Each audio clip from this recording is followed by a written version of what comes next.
సిద్దిపేట జిల్లా హుస్నాబాద్ అంబేద్కర్ చౌరస్తాలో మాజీ ప్రధాని దివంగత బాబు జగ్జీవన్ రామ్ వర్ధంతి వేడుకలను బీఆర్ఎస్ పార్టీ శ్రేణులు ఘనంగా నిర్వహించారు. ఈ సందర్భంగా బాబు జగ్జీవన్ రామ్ చిత్రపటానికి పూలమాలలు వేసి ఘన నివాళులర్పించారు.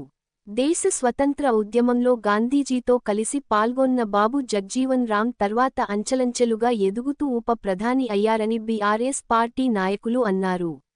బడుగు బలహీన వర్గాల అభివృద్ధికి కృషి చేశారని కొనియాడారు. అంటరానితనాన్ని నిర్మూలించడంలో ఎంతో కృషి చేశారని ఆయన ఆశయాలను స్ఫూర్తిగా తీసుకొని నేటి రాజకీయ నాయకులు ముందుకు వెళ్లాలన్నారు.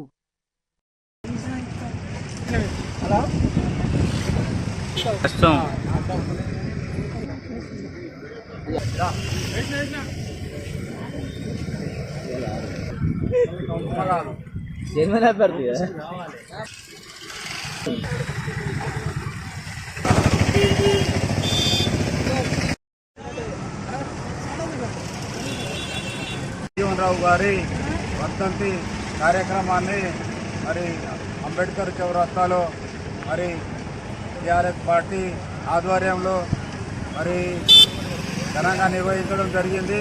మరి ఆయన ఆశయాలను కొనసాగించడానికి ఇక్కడ ఉన్నటువంటి ఎస్సీ, బీసీ, మైనార్టీ, ఈబీసీలు కూడా అందరూ ఏకదాటిగా ఉండి ఆయన ఆశయాలను కొనసాగిస్తామని చెప్పి ఆయనకు నినాదాలు ఇవ్వడం జరిగింది. కాబట్టి ఆయన ఈ భారతదేశానికి ముఖ్యమంత్రే కాకుండా ఈ భారతదేశ స్వతంత్రంలో కూడా మొదటగా పోరాటం చేసిండు. కాబట్టి అందరూ ఐక్యమత్యంగా ఉండాలని చెప్పి కోరుకున్నటువంటి వ్యక్తి కాబట్టి ఆయన ఆశయాలను కొనసాగిద్దామని చెప్పి కోరుకోవడం జరుగుతుంది. బాబు జగ్జీవన్ ఈరోజు హుస్నాబాద్ పట్టణంలో టీఆర్ఎస్ పార్టీ ఆధ్వర్యంలో బాబు జగ్జీవన్ రావు గారి మద్దతు సందర్భంగా వారికి ఘనంగా నివాళులు అర్పించడం జరిగింది. ముఖ్యంగా అన్నగారు చెప్పినట్టు వారు పిల్లతనం నుంచే ఒక పేదరికంలో పుట్టి వారు విద్యాభ్యాసం చేసి ఒక భారతదేశానికే ఉప ప్రధానిగా అదేవిధంగా చాలా సంవత్సరాలు ఈ దళిత హక్కుల కోసం దళితులు పోరాటం చేస్తున్నటువంటి సమస్యలపైన వారు ఒక పోరాటాన్ని చేసి అదేవిధంగా స్వాతంత్ర సమరయుద్ధంలో వారు చాలా కీలక పాత్ర పోషించారు.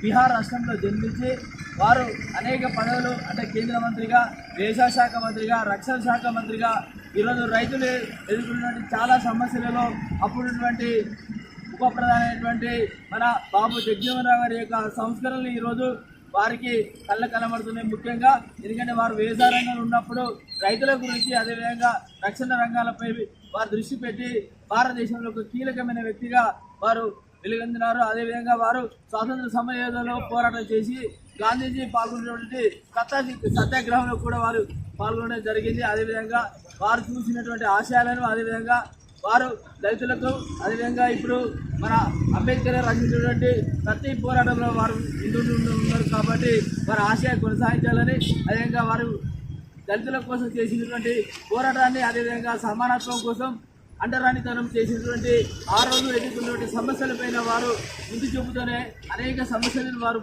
పోరాటం చేసినారు. కాబట్టి వారి యొక్క స్వాతంత్ర సమయంలో అదేవిధంగా వారు భారతదేశానికి చేసినటువంటి సేవలను కొనసాగించాలని అదేవిధంగా వారి ఆశయాలను కొనసాగించాలని ఈ సందర్భంగా తెలియజేసుకుంటూ వారికి ఈ రోజున బాబు జగ్జీవన్ రావు గారి వర్ధంతి సందర్భంగా హుస్నాబాద్ పట్టణంగా ఘనంగా నివాళులు అర్పిస్తూ కార్యక్రమం చెప్పడం జరిగింది.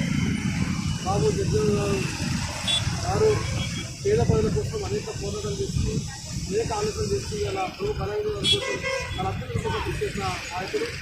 ఈ దేశ ప్రజలు ఎప్పుడు కూడా వారు కలరు పేదల కోసం నిరంతరం పనిచేసిన నాయకుడుగా దేశ గొప్పగా పనిచేసి భారత స్వతంత్ర ఉద్యమంలో కీలక పాత్ర పోషించిన నాయకులుగా ఈ భారతదేశ ప్రజలు ఎప్పుడు కూడా మర్చిపోరు. అదేవిధంగా వారి ఆశల సాధన కోసం చెప్పకుండా యువత కానీ ప్రజానికంగా చెప్పకుండా అలాంటి ఆశాలు కొనసాగించాలని కోరుకుంటాం. భవిష్యత్తులో వారి ఆశాలు కొనసాగించాలని